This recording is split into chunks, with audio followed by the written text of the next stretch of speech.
behind you. That's where I'm going to point to you. Oh.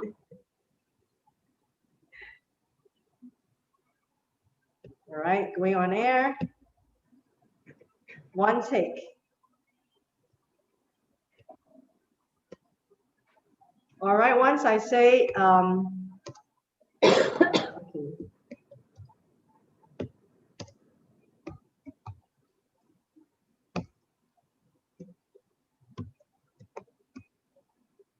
All right, 3, 2, 1.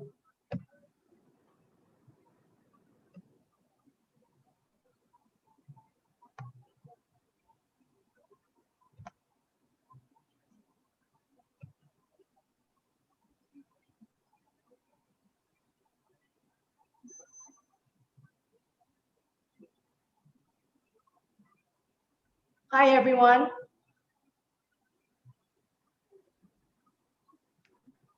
Hello. Hi, everyone. Thank you for dialing in to talk about life. And today with such a special show, we've got Miss Debbie and the author of the book From the Children with Love, Debbie, C.O.Valt. That's her name, and that's the name of the author here today with us.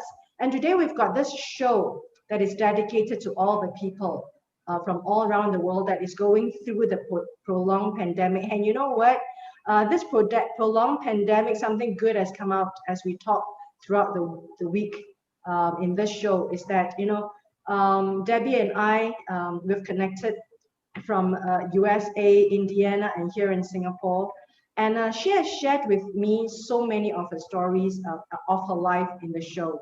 And today the floor is going to be hers as she shared with us some of the inspirations of her stories in her book, From the Children with Love. And but before we go in there, I just want to share with all the viewers, subscribers, followers, and strangers who are tuning in today, tomorrow, and next day as this video goes on replay on YouTube, as it goes to live in perpetuity in the internet world. I just want to let you know today on the 6th of February 2021, we are in the second year of the global pandemic of COVID-19. And it seems that as we talk to many people throughout all these interviews, we all share the same destiny, believe it or not. From Debbie to me, from US to Singapore to Mexico to Malaysia, where all the co-hosts are, and all the viewers, we all share a common destiny, and we all share a common hope that we all as one humanity will cross over the chasm safely, quickly, and back to normalcy. And I think that's the only hope that all of us have at this moment in time. What more, in what other ways are we tied together in our destiny, in our fate, and our hope for each other?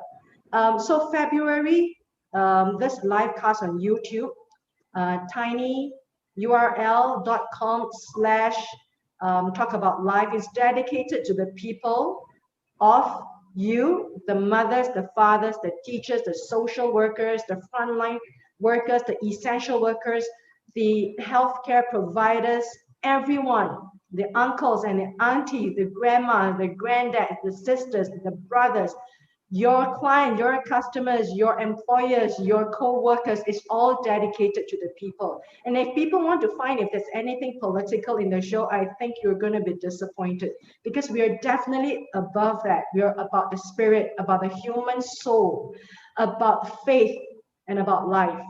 So today, I think we are so honored to have Debbie.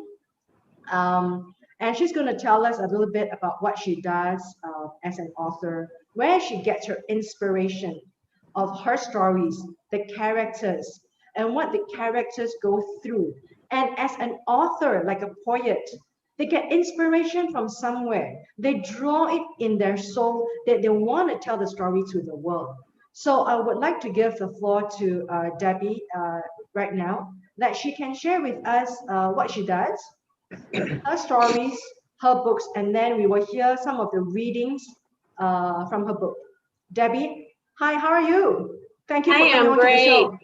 Thank you so much for having me again. It's always nice to be with you and share with you. So thank you. Thank you. Well, I guess I will just start by saying that I'm currently a teacher. I teach fourth grade. And I work at a wonderful school with wonderful people. Love what I do. I used to be a social worker, though, and I worked at the Department of Child Services in Indiana, and I worked in the biggest office, and I was on the sex abuse team. So I did that for about a year and a half, and I absolutely loved my job. What you see when you work on a team such as that is a lot of sadness, um, and you feel so much. You feel sadness for the victim, and you feel anger towards the person that hurt them, and you feel all of these things. And it's a very difficult job. And unfortunately, social workers do not get the credit that they deserve. And hats off to all the social workers out there that are working to protect and help others. I loved that job. It was hard at the time. I was single. I was a single mom. I felt like I was failing my child because I was always helping somebody else's child. And because I was a teacher, I decided, since my daughter was only going to be home for a year and a half before college, I wanted to take and spend time with her, more time with her. So I left that and went back to teaching. I had taught before that. So anyways, as far as what led me to where I'm at now, I always wanted to write a book. I've been a lifelong reader. I love to read. My father taught me to love reading, and I always wanted to write a book. And one night I literally was thinking about a case I had when I was on the sex abuse team. I was thinking about something that I knew about a student. I was thinking about all different kinds of things. And the story came to me. And it was like, I am going to write a fictional story. This is not a true story. And it's going to be about a social worker who is sick and tired of people hurting children. And I'll read a chapter from the book here in a minute, but and I never can say the word right, in the prologue of the book, it tells you her thoughts. And it says, as a little girl, I dreamed of being so many different things: a ballerina, a princess, a teacher, a lawyer, a nurse, even an actress. Of the many things I dreamed I would be, I never dreamed I would be a killer. So you're talking about a vigilante social worker who's like, I'm done. Nobody's going to hurt these kids anymore. And so, the idea came to me, and I was excited about writing it. And I was telling people, I'm going to write a book. And I could see on their faces, they thought, yeah, right, you're going to write a book. Sure, you are. Nobody really believed me except for one person, my best friend, Jerry. And then, excuse me, life happened. My son was diagnosed with cancer at the age of 26. And I had to make a choice whether I wanted to worry and not pray, or pray and not worry. And I chose to pray and not worry. And so part of me trying to not think about the fear I had, I started writing the book.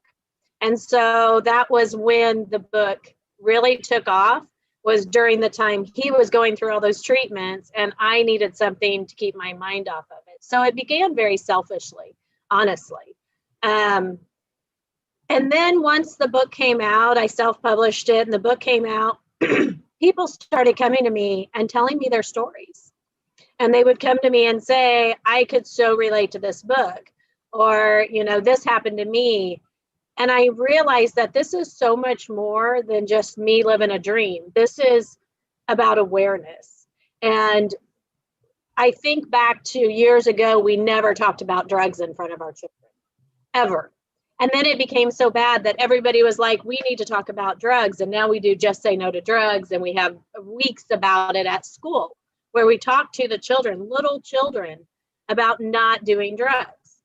That's what we need to do with sex abuse. Yeah. People are so afraid to talk about sex abuse because it's so horrific that they don't. And what that does is it allows the people that are hurting children to continue hurting children.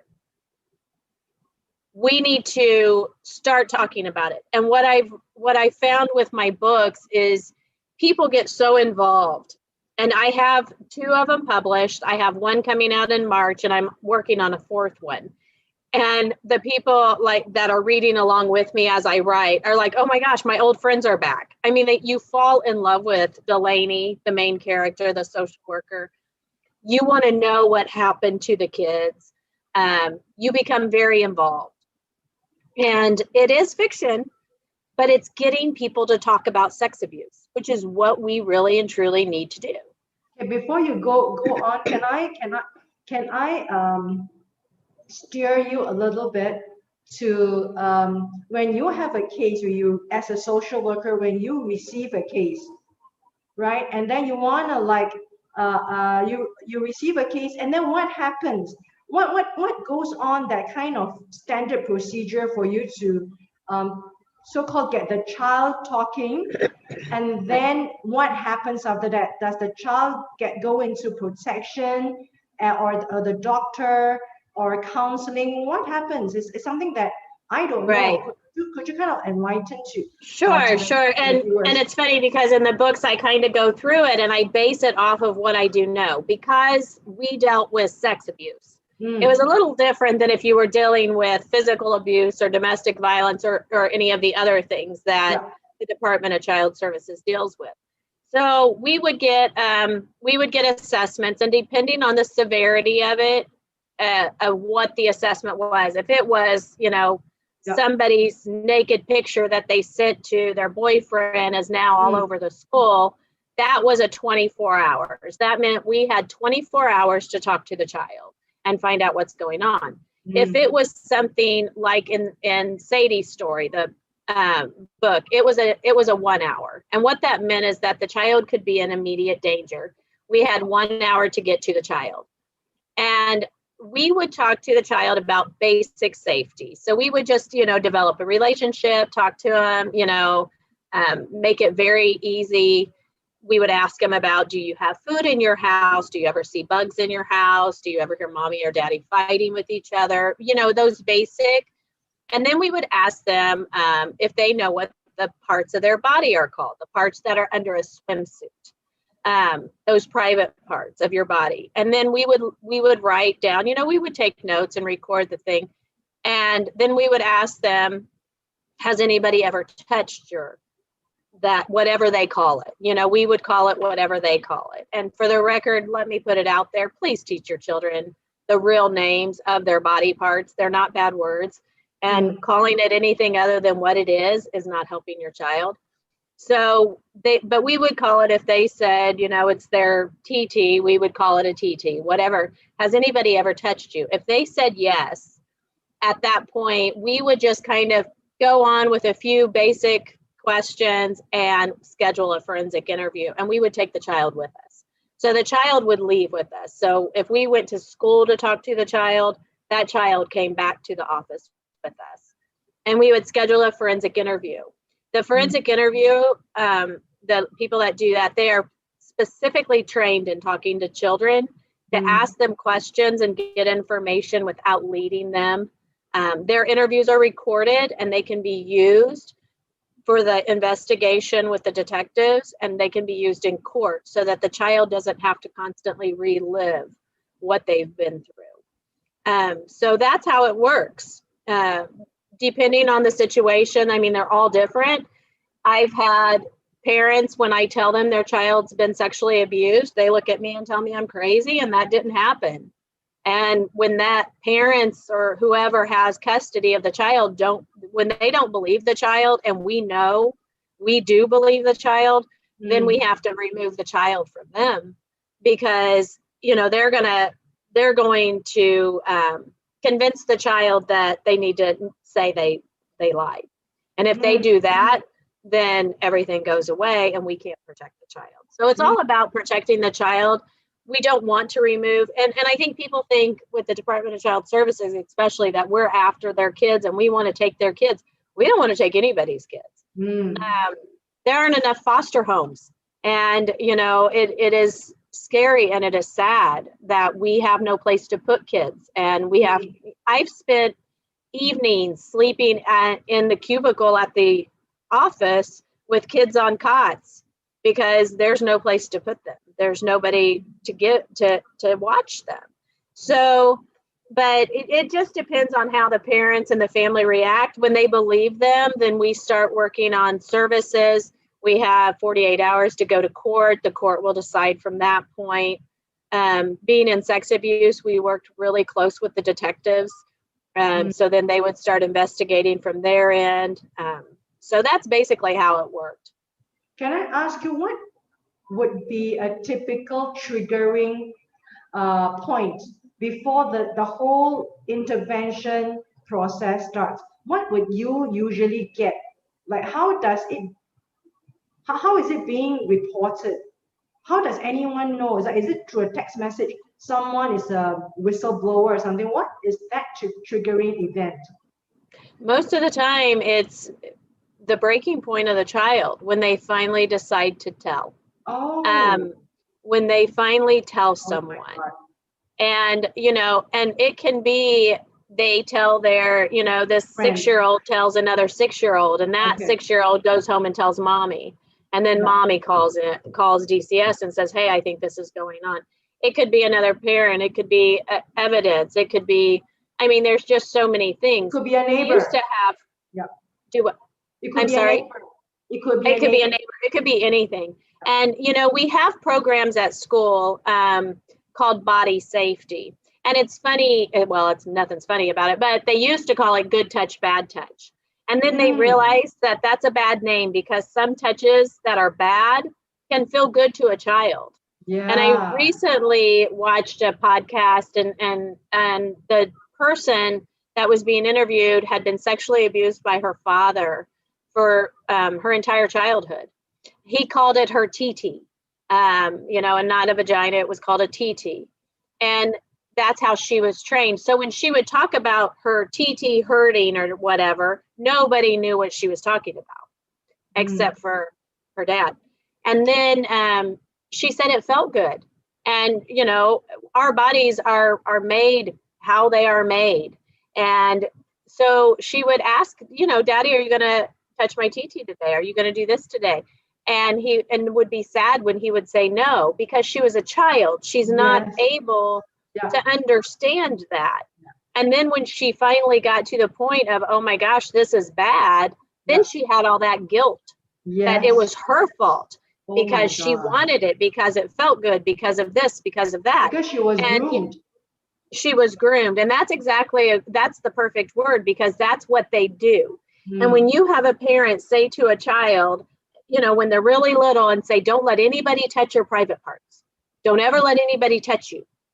And then all of a sudden, Uncle Joe touches you. And then Uncle Joe looks at you and says, oh, did mommy say you shouldn't let me touch you?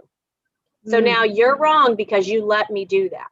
And now that child is terrified of telling because it's their fault. So these people that hurt children, they're evil. And they will play mind games and they will guilt the child. And I have talked to so many children that blame themselves because I knew what he was doing and I went over there anyway. Well, but that was the normal. And you didn't know when it started, and now you've been groomed, and they don't understand that. So when you think about women, grown women who are rape victims, they blame themselves, oh, I shouldn't have went out with him, or I shouldn't have had that drink, or I shouldn't have wore that outfit, or this is my fault. I led him on. I did that. And women blame themselves, and it's not their fault, and we've come to that in our society, that it's not the woman's fault. If no means no, and that's it. It doesn't matter. It doesn't matter. No means no. But children don't have the ability to understand that. Yeah. And when you think about grown women or men who are raped, they don't have the ability because of the emotional impact it has on them. Yeah. Think about that happening to a child. Yeah. So the child really, they can't comprehend what has happened and understand. Yeah. We get a lot of reports when they do the body safety programs at school. And the first book is actually that the chapter I'm going to read is actually what that is when the little girl realizes everything she's been told is a lie. Wow. And that this is wrong. the world just shift under her. Yes. And when I write under each character. So when the social worker, if the chapter is about the social worker and she's the one talking, it's from her perspective. If it's about the child talking, it's from her perspective. You hear from the mother and the stepfather and the child and the social worker and the detectives, and you hear it from their voice. And so you will feel every single emotion. And somebody recently said, people that are reading, they're not reading for that. They're reading for enjoyment. But the response that I get and that I hear the most is I couldn't put it down. I had to find out what happened. And then they're excited at the end. They're like, we love Delaney. She did, she made sure that child was always going to be protected. And so people fall in love with the characters, and but you will feel every emotion. You will be sad, you will be upset, you will be happy, you'll be angry, you'll be cheering on Delaney. But I do want to point out that I understand. I worked in child sex abuse, and we sat at lunch, the people on my team and we would sit at lunch and talk about our cases. And my husband pointed out, normal people can't talk about that stuff. Yeah. Normal people can't hear the horrors that you're talking. Yeah. And when you read the book, you're not going to hear details. I kept that in mind when I write. So you know what happens to the child, but you never hear graphic details. So people that are, and you feel that, I've had a lot of people say, you should have started Sadie's story out slower because it just jumps right in. And I look back and think, well, maybe I should have, and the other books do start a little slower, but you're not going to hear those graphic details. So you should never be afraid to read it because you're not going to hear it. You're not going to hear the yucky stuff. Can I also ask, Debbie, like in your line of work, those times when you were a social worker, there must be times like what you say, it's so hard for you to push through the day because you hear all this horrible, bad, evil things that is done to a child, and also they twist the minds of the child to have that self-blame. I mean, that's two level of hurt. And you as a mom, and you as a woman, how did you go through a difficult case yourself, like pull yourself through, like go on to carry on this burden for the victim or the family? It must have been Right. hard. And when I went through the training, it was a 3-month training, and they told us, find a place to pull over before you go home and get rid of the day, just get rid of the day. And I did that every day on my way home. I would pull into this furniture store and sit in the parking lot and try to just be mom and not be social worker. I failed miserably at that. I could never disconnect. I was never able to. A lot of people they turn off their phones on the weekends. If you're not on call, they turn off their phones at night. Yeah. But for me, I lived it so deeply. Yeah. I cried myself to sleep many nights. Oh my God. And if the phone rang and it was a mother, I had to answer it, because if I was going through that, I would want somebody that would answer their phone. Yes. So I was never able to disconnect, which is probably part of the reason that I needed to leave, because I wasn't able to help my own family because I was so deep involved in others. But I felt like that's what I needed to do. I felt like if a mom needed to call and say, okay, I'm about to lose it, I can't stop crying, I needed to be that person that was there to help her as much as I could. And at least that helped me to know what services to recommend, because at the Department of Child Services, they pay for services for the victims and the family. So I was able to know that this mother is going to need additional help, or this is going to need, whatever the child is going to need, so that when I went to court, I would be able to help them. understand that as an assessment caseworker, once we went to court in 48 hours, I was done. I was supposed to be done. So I would only have time with that child to that point unless I was, summoned to go to court or whatever with them. So I didn't have a lot of time with the families. And sadly, we would have at least 20 cases at a time going on. Wow. And you had 30 days to close everything out. And there were times where they snowballed. I had somebody say, this person hurt my child. My child has said this. And then you interview that person and find out that they have 13 other victims. Well, now you have 13 new cases all at once. And I mean, that happened. And then you have to pull all of those victims in, and you have to schedule forensic interviews for all of those victims and talk to those families and go to court for those if you have to do anything additional. So no day was the same. I can say that. Every day was different. But then you had your successes. So, those successful ones where the person that was hurting them paid, that made it all worth it.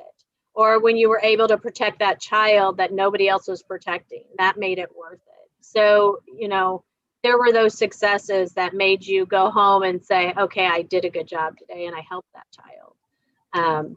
There was a lot of frustration involved. Yeah. So, I'm so glad that we are doing this.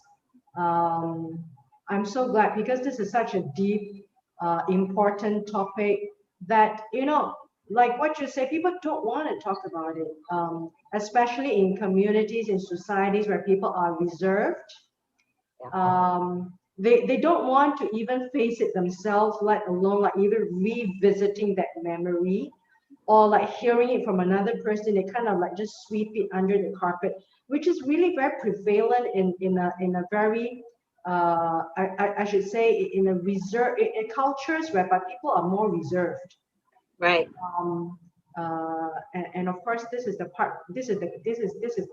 where we're talking about the Asian, the Eastern culture where I come from. Even no, I'm not saying that everyone is the same. That everyone's reserved. Right. No, the bigger majority of the curve, they will fall into the majority whereby they will self-blame. And then they will not tell their parents. They will just blame themselves. Maybe it happens in a school. Maybe it happens with a neighbor. Maybe it could be even a boy, right? It doesn't just have to be a girl. Yeah. Yeah, I mean, it could work both ways. And it happens between teachers and students, right? Different kinds of dynamics. Parent and child. I mean, so many different kind of dynamics. And this is something that it's almost unheard of in this part of the world. I mean, in my world, because it's not talked about enough. It's not talked about enough. I truly think, and I've seen it, so many parents, when they find out that something like this has happened to their child, that their child has been sexually abused, they blame themselves. And, they can't blame themselves because, you have to protect your children, yes, but without educating parents on the importance of talking about this, and more than once, talk about it a lot. Talk about it just like you talk about don't do drugs. Make sure that they know they can come to you. Make sure that they know that it wouldn't be their fault. You have to really talk. Yeah. But I think there is such a shame to parents, and it's sad because that hurts the healing. And I've heard so many people say, well, the kid needs to just get over it. It's done. It's, they just need to move on. Let's just go move on because they don't want to think about it.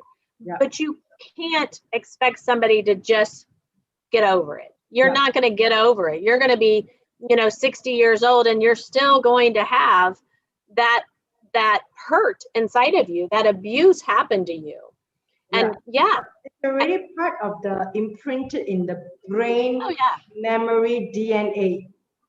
Right. Unless you've got certain procedures to be able for you to unravel and address, and you have some form of a closure, it's always going to be there, Right. And it's going to manifest in different ways, like dysfunctional behavior, dysfunctional thinking. I mean, it would manifest. Could you share with us, in some of these cases, how did it manifest in a child, their behavior when they do go through that, and they did not talk about that? What are the symptoms that people around should kind of notice? I mean, there's a lot. Behavior changes. If a child doesn't want to sit next to somebody at the family gathering, this is not something that happens mostly with strangers. This sexual abuse, it's almost always somebody the family knows. It's somebody that they're around. Yeah. So, it's not a stranger. And I don't know the actual statistics, but most of the time it is somebody you know. When the child has to go through this and they don't get the help they need and they don't get the therapy, they have to learn how to process their emotions and their feelings and the blame that they feel, and they need help with that. They can't just, mom or dad can't just say get over it and it's done. It's a process. Now the child can get through it, and they will get through it with the proper help. I have talked to people, like I said, people come to me and they tell me things, and I've had somebody say, something happened to me 40 years ago and I've never told a soul. Or something happened to me, 20 years ago and you're the first person I told. And I have people coming to tell me their stories because they need to talk about it. If you don't get the child the proper help and counseling and services that they need, it's going to be this thing they carry with them. And it will be hurtful because it hurts their self-esteem. It hurts their heart, who they are. So it's very important that the families get those services and that help for that child, and then for themselves. They have to be able, the family needs to be able to deal with it. But bedwetting is a sign of that, of sexual abuse. If your child hasn't wet the bed in 5 years and all of a sudden they're wetting the bed again, there's something going on, possibly. But a lot of it is just listening. If there's that open communication and you can talk about it, that child's going to come to you, and tell them things. Tell them that if somebody touches you and they're not supposed to, they're going to tell you it's your fault. It's never going to be your fault. Give them those heads up, knowing what the person is going to tell them and groom them. Give the kid the heads up.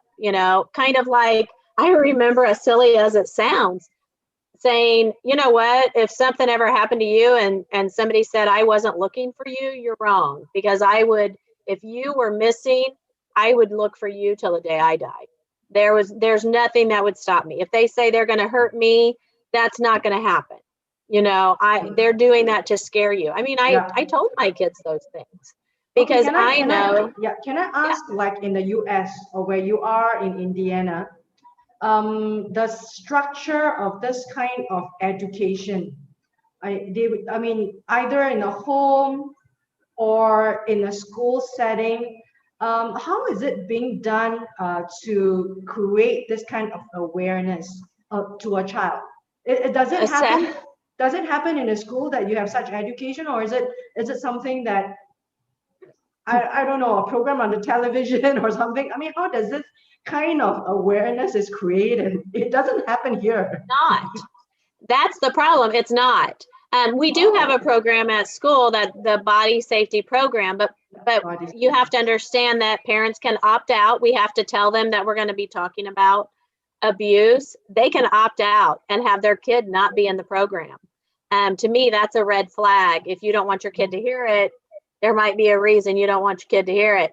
But we spend, and I have to tell you, at our school, our counselor's name is Jamie Landry, and she is amazing. And we have the body safety program. It's at a certain time every year, and she does a whole talk about different types of abuse, and sexual abuse is one of them that she talks about. But it's just that small little program. Yeah. So we need to do it more. It needs to be talked about at home. It needs to be, parents need to be educated about it. And that's what we're missing. And And like I said, when I first started this journey, it was about, I wanted to write a book. Yeah. That was my goal. It was totally selfish. And that has grown into this, I want to make a difference. I want to get the whole world talking about child sex abuse so that we can start fighting it. Because until we make it a subject that it just, we talk about all the time, people are not going to be able to stop it. I mean, we, just like with drugs, we were able to, you know, lessen kids' use of drugs because we talk about drugs. So let's stop those pedophiles in their tracks. Let's stop them from using a child because we're talking about it. Does that make sense? Yes. And at what age do you think is an appropriate age? You know, with all this social worker being trained, are you being told in your training that at what age we should be talking these topics to a child? At what age do they have the understanding? You know, and I honestly don't remember ever having that be said in training. I can tell you that when my granddaughter was 3 years old, we called it a vagina, and I told her, you know, nobody touches that. That's a no-no, you know. Your mommy, daddy, doctors, Mima, you know, and you tell Mima, you talk to Mima. And so, you know, I've talked to my granddaughter about it probably before she would ever understand it. But I also think that because of that, she would come to me if somebody ever did anything, or my daughter, because she knows, because it has been talked about since she was itty bitty. You know, we just always talked about it. And those are the times. And you felt the confidence to be able to talk about such a topic to a child, and that's why you feel that mothers or parents, families, they must have an awareness and the confidence to be able to communicate and articulate in a way that it's empowering for the kid to educate. It needs to just, you know, anytime you talk about sex with your kids, it's going to be embarrassing. And I mean, I remember that when my kids were younger and wanting to talk to them, it's embarrassing to a parent. It's very uncomfortable to a parent. So you have to get over that part of it. You have to get over the discomfort of it and just force yourself to do it. You have to force yourself, but it needs to just be this common thing where there's nothing hidden. I can tell you that I have had children that have been sexually abused that I see all the time, and they write me notes and they give me details. You know, this is what he made me do. This is what happened. This is this. And I feel bad because I liked it, or I feel bad because I went over there, or I feel bad because of this. But I would get notes from them all the time with graphic details. Now, they wouldn't tell that to the counselor or to that, but I made it to where it's just not a big deal. And even when Jamie comes in and does the lesson, you know, she always says, you know, Debbie was, or Mrs. Lakin was she worked at the Department of Child Services. And I tell the kids I was on the sex abuse team. And I just say it right out. You know, they're in 4th grade, they're 9 years old, 10 years old. And I just flat out say I was on the sex abuse team. So you can tell me anything because I've heard it all. That nothing you can say is going to surprise me. And they do, you know, and it's not just like you that's confident enough to have that conversation going. It's not embarrassing. It is not shameful. It's right, and that's the big thing. Empowering. Yeah, and you know, and it's funny because I am. Yeah, I made it to where you can pretty much just say or tell me anything. And I had one of my students. It was so cute last year. She comes rushing in the classroom and she goes, "I need to tell you something. I've waited all weekend." And I'm like, "Okay, what?" And she's like, "I started wearing a training bra." I'm like, "Oh my gosh, that is awesome." You know, it was like, you know, she was so excited that she was wearing a training bra and she wanted to share it with me, her teacher. Yeah. You know, it's like, so I just don't let things that embarrass me or that would be uncomfortable for me, I don't let it stop me from saying it to who needs to hear it. Wow. Does that make sense? This video should go viral for that content that you are talking about. And let me share something with you. In my part of the world, 2 days ago, we've got this news. that says that it's just in the news, right? And you know that with the advent of the internet, I think there's even much more opportunities for such abuse to happen. Much more opportunities for grooming, unconsciously, consciously, and then just like gearing the whole relationship to be like not wanting, something that is not right. And there's this news article that says that, a 14-year-old girl in Singapore, she has a first kind of understanding about the male anatomy through the internet. So I think the conversation starts like, there's this thing about the world that we are in, like you and I, we're trying to send good, wholesome thing into the internet, right?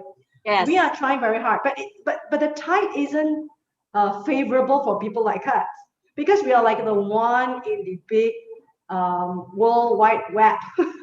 Yes. And I don't think technology is helping us. Yeah.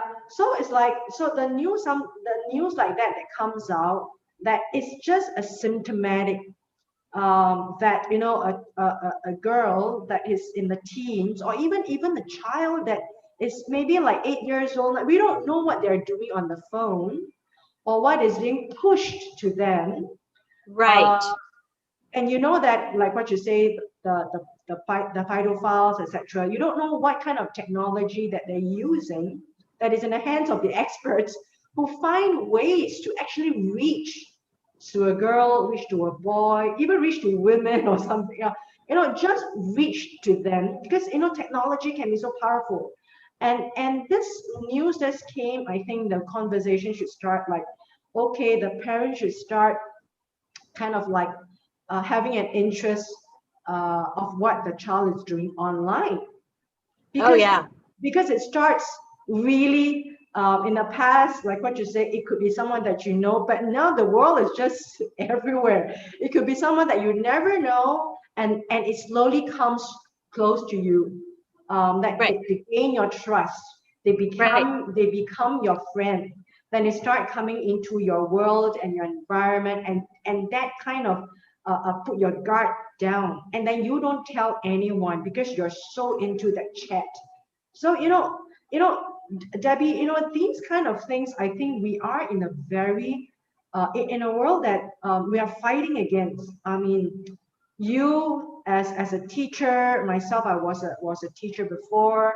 You and I are trying to, like, in our little small, humble, modest little effort. It's just a drop, not in the bucket, but it's just a drop in a worldwide web that is like the ocean plus another ocean.